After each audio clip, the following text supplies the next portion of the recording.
Dalawa. Una, sinabi ng mga ulama, innama yuwaffa sabiruna ajrahum bighairi hisab. Sinabi ng Allah subhanahu wa ta'ala, katotohanan, bibiyayaan o gagantimpalaan ng Allah subhanahu wa ta'ala ang mga silang nagsasawm o ang mga silang nagtitimpi.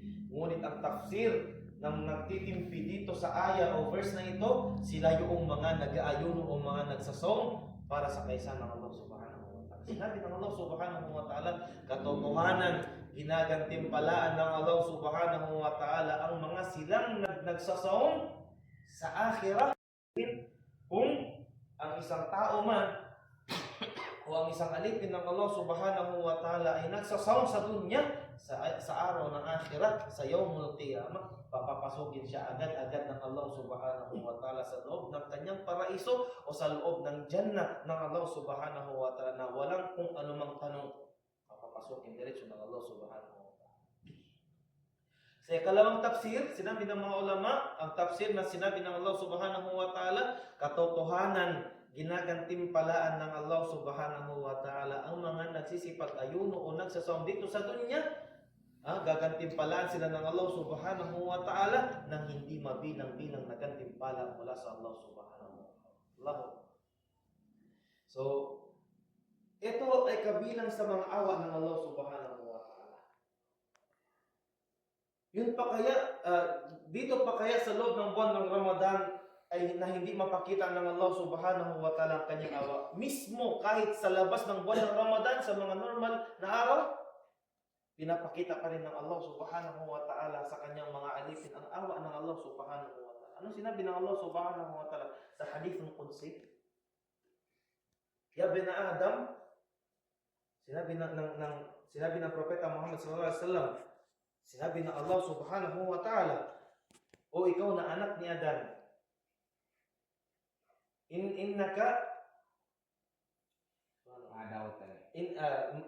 ma da'awtani wa rajawtani ghafartu laka wala ubali. Ghafartu laka ala ma kana minka wala ubali. Sinabi ng Allah subhanahu wa ta'ala, o ikaw na anak ni Adan, bilang pagpapakumbaba o paglangka.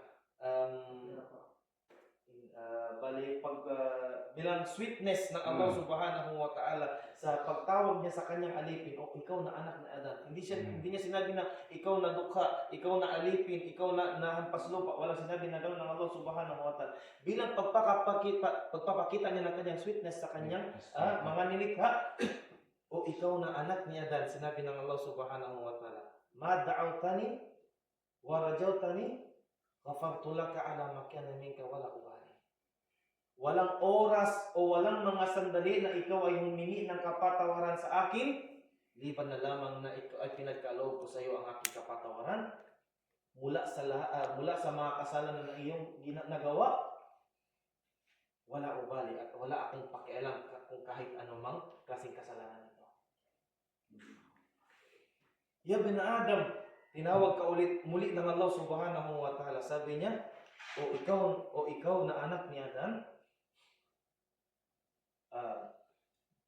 law laqitani law balagat dhunubuka anana as-sama. Sinabi ng propeta ng Allah subhanahu wa ta'ala, kahit paman umabot sa pinakamababang parte ng langit ang iyong kasalanan sa sobrang dami, thumma astaghfartani la tushriku bi shay'a ghafartu laka wala ubali. Sinabi ng Allah subhanahu wa ta'ala, kahit paman umabot ang kasalanan mo sa sobrang dami doon sa langit, sa sobrang dami, umastagfartani, at ikaw nga ay humingi sa akin ng kapatawaran, la tushriku bi shay'a, at hindi ka magtambal sa akin, hindi ka sumamba maliban sa akin, ghafartu laka, papatawarin ko para sa iyo ang lahat ng iyan nagawa mong kasalanan.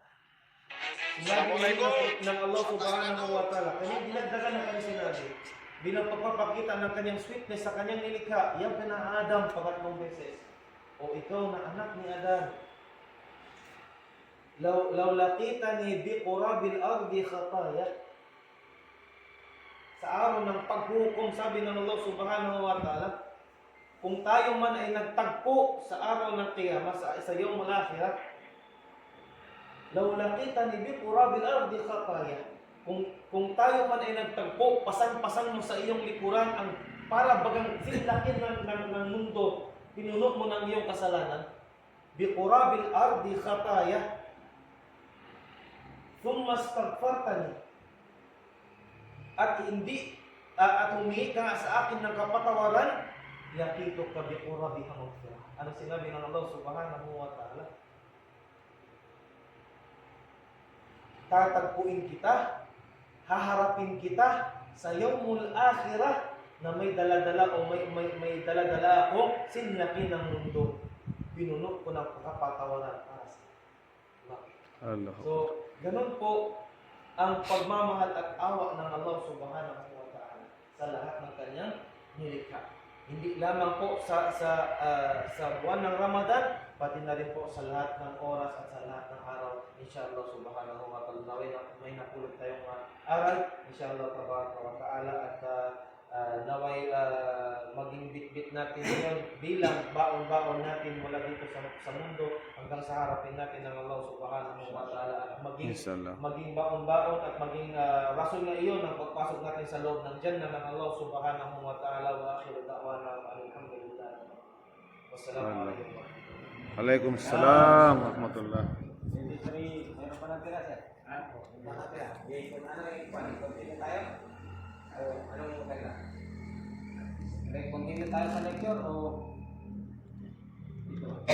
O magbigay tayo ng Ustaz, si... Ha? Oh? Sige, sige. Kaya lapan si Kuya.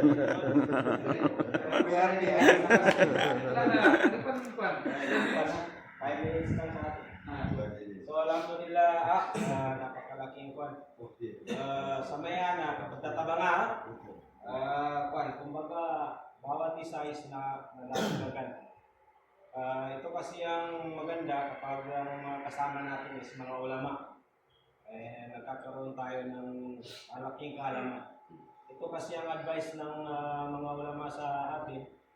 Kapag ang kasama natin yung taong may alam, ang level na mas maalam sa atin, ang level natin dyan is dapat tayong mag-aaral. So dyan tayo. Kapag ang kasama natin yung mga taong kasing pareho lang din tayo ng level, mag-review tayo. Mag-review. Kapag ang kasama natin is mababa sa atin yung level, tayong medyo nakakataas sa karunungan, halimbawa, tayo naman ay magtuturo. So, walang conflict, walang pag-aaway doon, di ba? Kasi nagbibigayan lahat ng idea. So, a'udhu billahi minash shaitanir rajim. Bismillahirrahmanirrahim. Alhamdulillah wassalatu wassalamu ala rasulillah wa ala alihi wa sahbihi ajma'in. Amma ba'd, assalamualaikum warahmatullahi wabarakatuh. Isang mapagpalang gabi ng buwan ng Ramadan. Ngayon ay ito walo. Ang siya?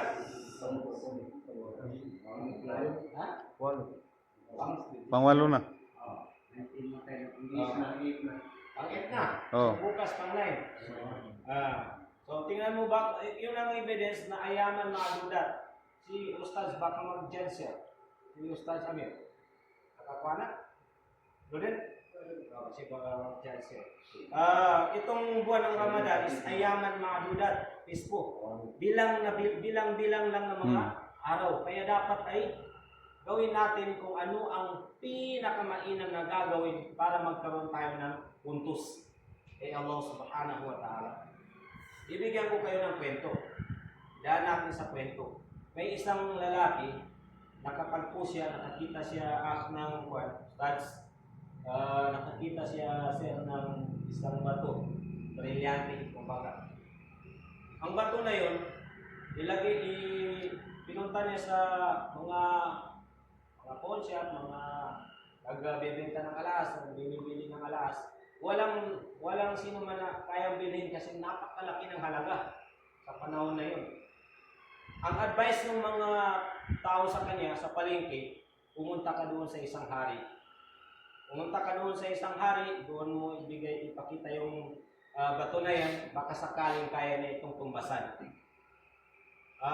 Ganun na lang nangyari. Pumunta siya doon sa palasyo, At nagkaroon sila ng appointment ng hari at nagkausap sila. Sabi ng hari, nung makita niya yung isang bato, sabi niya, hindi yung bato na, yung bawal na bato. Isa pa na nakuha, hindi na napakain. Ay, bedsapa yan ni Pili. Sa kanyang madakla to. Siya sa, lagi akong tanong din siya sa mga pangulusupan. Isa pa lolo tayo. Nung makita ng hari, sabi niya, hindi ko kayang tumbasan ito. Sir, hindi ko kayang tumbasan, sabi niya. Pero meron akong isang bodega ng kayamanan ko, nandun lahat, banker ko, lahat. Pero, bibigyan kita ng 3 oras. Para hakutin, ilabas yung kung anong gusto mo. At yun na ang kapalit ng bato na yan. So, deal. Sabi niya, deal. Sige, deal. Hindi nagtagal, pumasok sila doon sa bodega. Pumasok siya sa bodega kasi isa lang siya. Doon sa labas yung mga kawal ng hari. Nakakita siya ng mga pagkain. Nung makakita siya ng pagkain, sabi niya, medyo matagal pa ang oras ko. Kaya, kain muna ako. Kumain siya. Medyo napasarap siya sa pagkain. Nung mapasarap siya sa pagkain, Tulog ba siya? sabi niya, nakaba-haba pang oras. Nakakita naman siya ng bed. Nakiri sa kanisa, malmakid akama. Hindi Kaya siya siya, mas marunong. maganda siguro, mas mainam is Pahinga mo. mag-idlip muna kasi medyo napagod ako sa pan eh.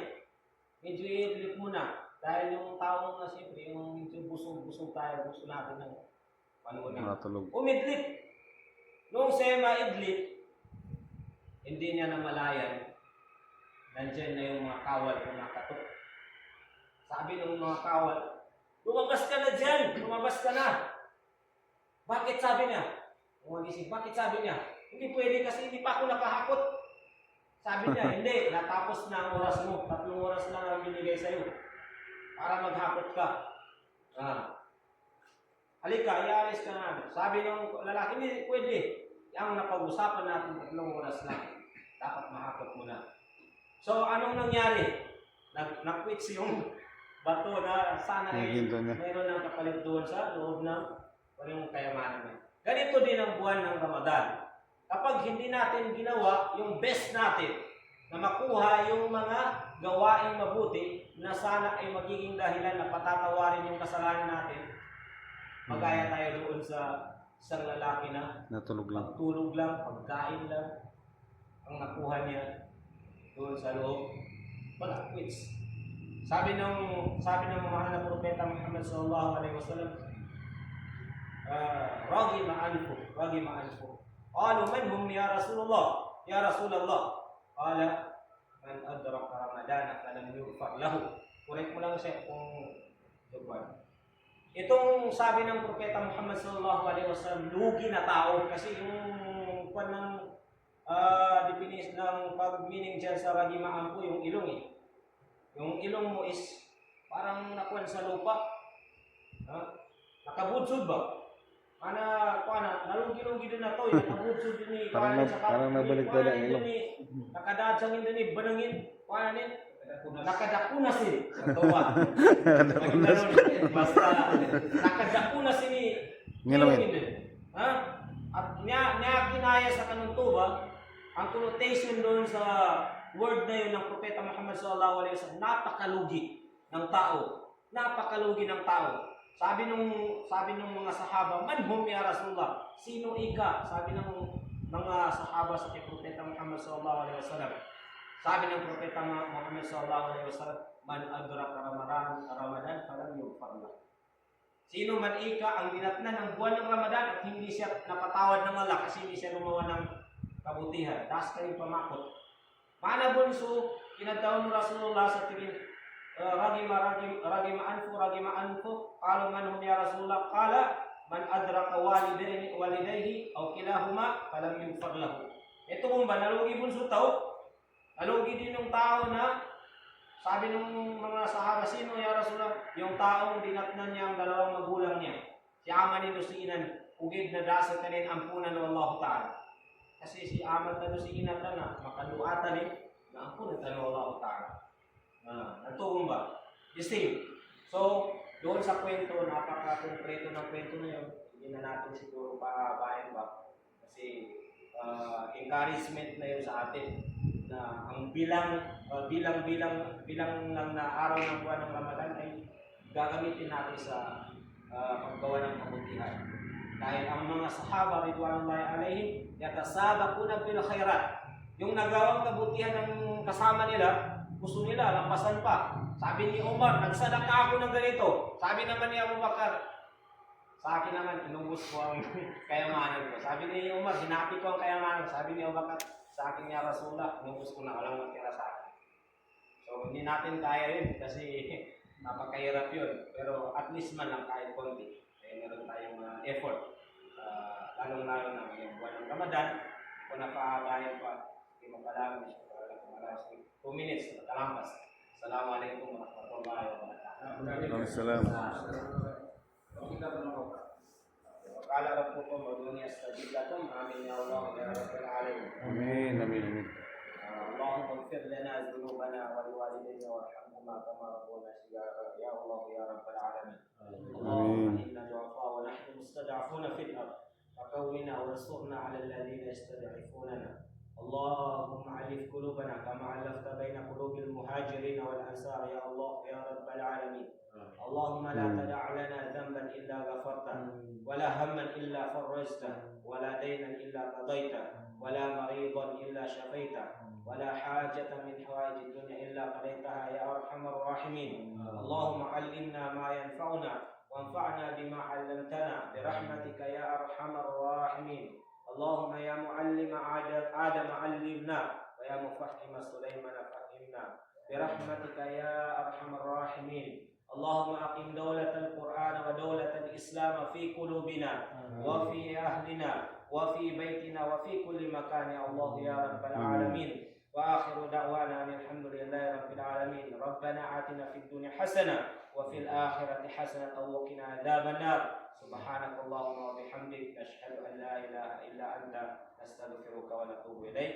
سبحانك اللهم وبحمدك نشهد أن لا إله إلا أنت نستغفرك ونتوب إليك. الحمد لله.